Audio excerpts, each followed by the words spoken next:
All right, y'all. So this video was brought to my attention. This is a video of Angela Rye. She is one of the 3 hosts on the Native Land podcast. It's her, Tiffany Cross, and Andrew Gillum. This is pretty much her on a border emotional breakdown, kind of mental breakdown, like just from what I'm seeing. I personally met Angela Rye once before. She probably doesn't even know I exist, which is totally fine. It was just something very, very brief. She was sweet to me in person.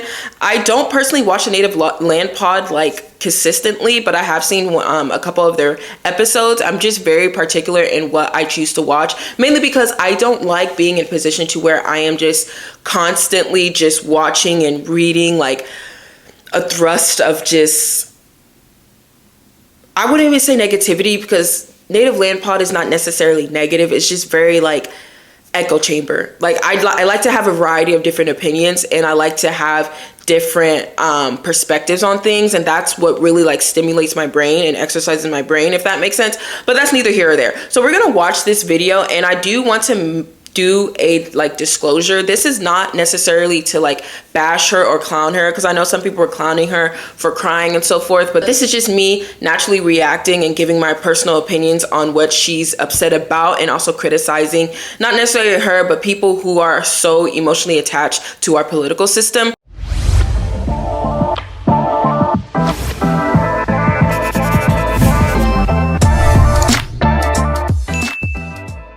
Before we begin, be sure to like, comment, and subscribe. Turn on notifications so you're notified whenever I post a new video. Follow me on my social media as we're on the road to 100,000 subscribers, because we can do all things through Christ who strengthens us. Amen. Amen. Let's go ahead and get, not me almost falling, guys. Let's go ahead and get started. Very emotional. I think that I feel the obligation. Feel frustrated.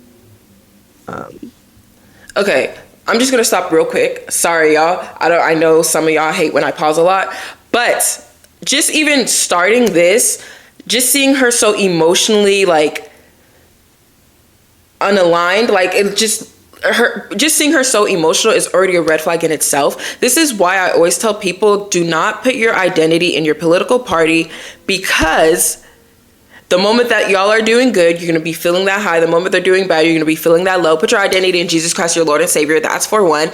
And two, when you put your identity in your political party, stuff like this happens. Like your well-being and your mental health is always going to be compromised, because you're indulging yourself in, it's almost like a cultish mindset, to say the least. And that, I don't know if that's being dramatic, but like, I don't know, bro. Let's continue. Honestly, with myself, because I spent so much time over the last couple weeks just focusing on the half that I hate right now, like the half of the country that I despise. And I'm frustrated about that, because you don't. Okay, so that is not good.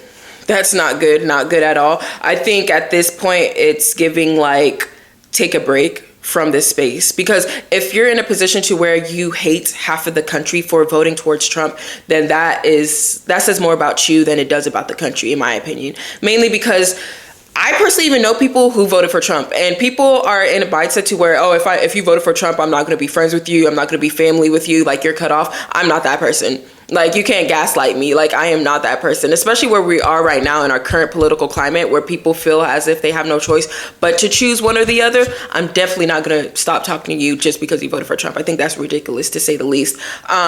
Second thing, the fact that you despise over 75 million people, that is very alarming. I think that that's something within yourself that you actually have to work on.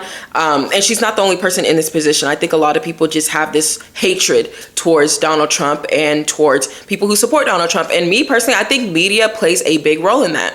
The way the media portrays Donald Trump, mind you, Donald Trump is far from perfect. I think we can all agree Donald Trump is far from perfect. But the way that media portrays him as if he's like the next Hitler, he's going to put us back to slavery and this, that, and the third, they play a big role in why so many Americans look at him a certain way. They play a big role in that. And I think it's irresponsible, to say the least. I generally think it's irresponsible. Get understanding through frustration and hate.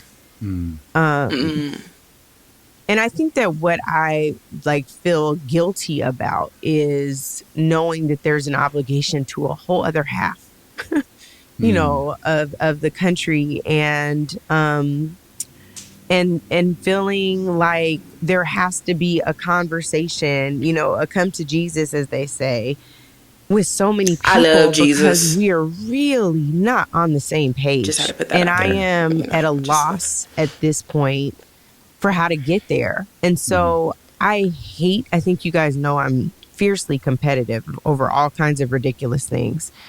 But what I really don't like to do is I don't mind saying I don't know. I don't mind admitting I don't know. I hate not knowing for an extended period of time and feeling like the overwhelm of I don't know where to turn to find the answer, right? Like I don't even know if at this point people will be honest about their reasons for voting for the other side, or if they'll be honest about who they really voted for, because they probably know us or have seen us and wouldn't feel comfortable telling us the truth. So where do you go to solve why an would I don't they? know when you're not even confident that people will be honest with you?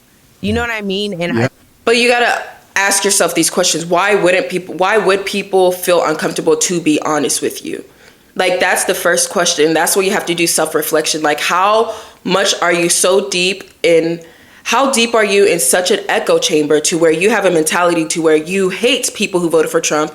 You are saying that this side is right and this side is wrong. You are putting yourself in the rim of fire for people who may not even have your best interests at heart. That's just my opinion. And you wonder why aren't people not going to be honest? Why are people, because I'm going to be honest with y'all, a lot of celebrities and a lot of public figures who came out and said that they're voting for VP Harris, they should have lied to your face. They said that because it's more socially acceptable to vote for VP Harris. I'm just going to be honest. I don't know if it's 100% true, but that's just my speculation, my hypothesis, because it's so socially acceptable to be very left-leaning that they probably like VP Harris, but when you vote, it's only you in that ballot. I could promise you at least half of them voted for Donald Trump, because there's no way, because she lost the popular vote too. So it's just like there's a lot of secret Trump supporters, but a lot of people are not going to come out and say that because it's not socially acceptable to be that. So back to what Angela is saying, I just feel as if that you cannot be so ingrained in a party, in a political agenda, so much so that the thoughts of just working across the aisle despises you or makes you feel uncomfortable because you think that your way is the only way and the right way. That is so unhealthy.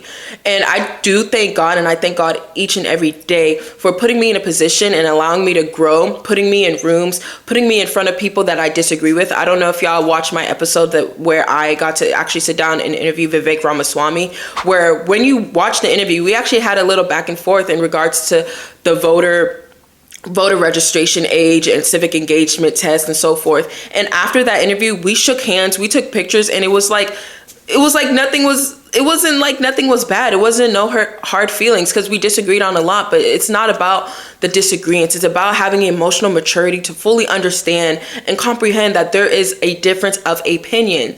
There is a difference of opinion. I don't think it's responsible to now say half of the country is either racist, homophobic, transphobic, or whatever you want to call it, because you're tying them to Donald Trump. That is like me holding you accountable for all the wrongdoings that Joe Biden has said and done in his past. It's not responsible at all. I know someone personally who voted for Bernie Sanders in the primary back in 2020, ended up voting for Joe Biden in the general election because Bernie Sanders didn't win, and then ended up voting for Donald Trump this past election. It's just like, whenever we try to group these people and put labels on these people, you're only pushing them away. And I know I reference The View a lot because this is so common on The View with Sunny Hostin specifically. It's almost like you try to demean a certain side when they don't follow the way you want them to follow, or they don't think the way that you want them to think. Like, oh, a certain amount of uneducated voters voted for Donald Trump. It's like, what are you using to measure uneducated? Because they don't have a college degree. I know a lot of educated people that don't have college degrees. You get what I'm saying? And I'm kind of going on a whirlwind right now, but that's just kind of like just watching this kind of triggered a lot of my like thoughts and opinions when it comes to this. I just think that there's no good that comes out of just having my way or the highway. it's my way is the only right way. Me personally, I have never learned from someone who's agreed with me. I purposely look and watch different types of media platforms because it gives me different perspectives, because it stimulates my brain. I think that's how it's supposed to be. And you're not supposed to just surround yourself with yes ma'am and yes sirs all the time, because it does nothing for you. Like the weight of that. We were in our group chat earlier, and I'm sorry if I'm flailing. I'm trying to make sense.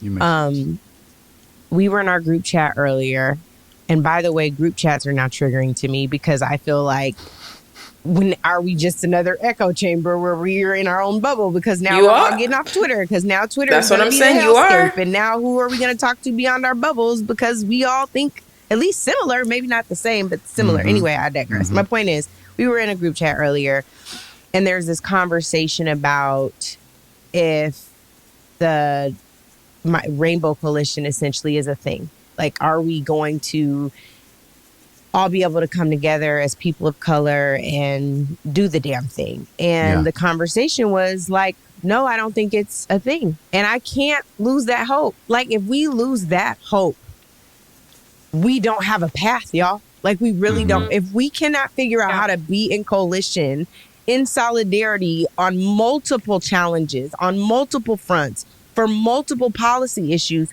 we are f***ed. Yeah.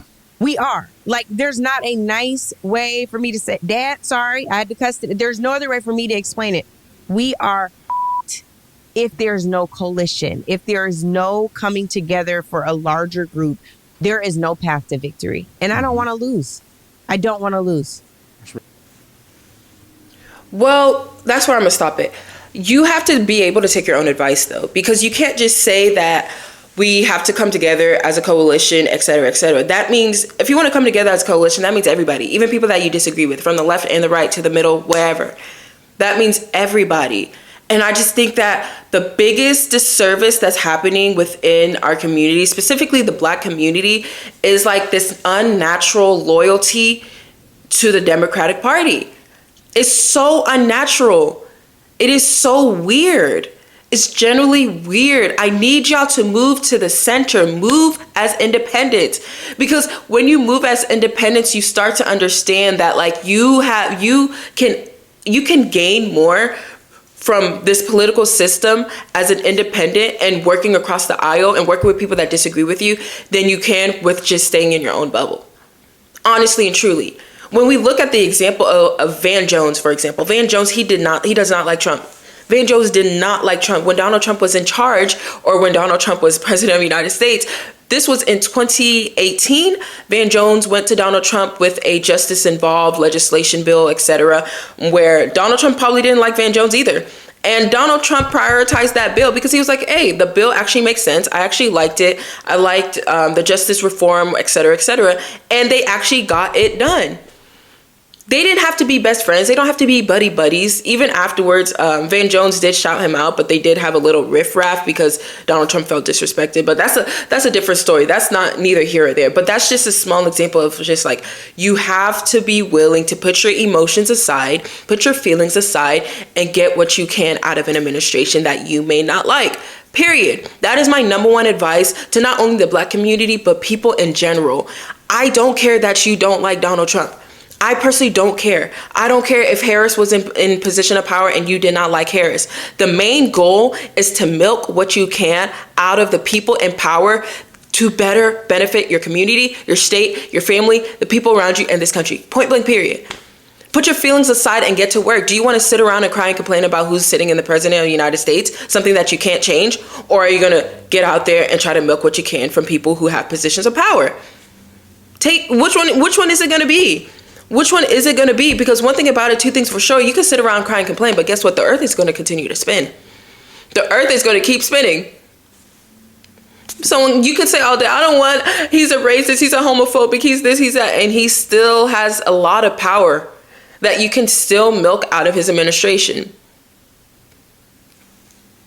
No one's saying to be best friends with people. No one's saying to be best friends with these people. No one's saying to be like buddy buddy. I just never understood that. I just genuinely don't understand that. So I just think back to Angela Rye. I just feel like her and many others, they really just need to take a break. I would say just for your mental being, take a break, because if it's taking that much of a toll on you, you need to take a mental break, take a step back, because you have indulged so much of this into your life, so much so that you are just a wreck, an emotional wreck. And that's a nice way of putting it, because it's not healthy. Just outside looking in, that's not healthy. But let me know your thoughts on the comments down below. Be sure to like, comment, subscribe, turn on post notifications so you're notified whenever I post a new video. Follow me on my social media as we're on the road to 100,000 subscribers, because we can do all things through Christ who strengthens us. I love y'all all. God bless y'all. And this is Uduak, connecting people with policy.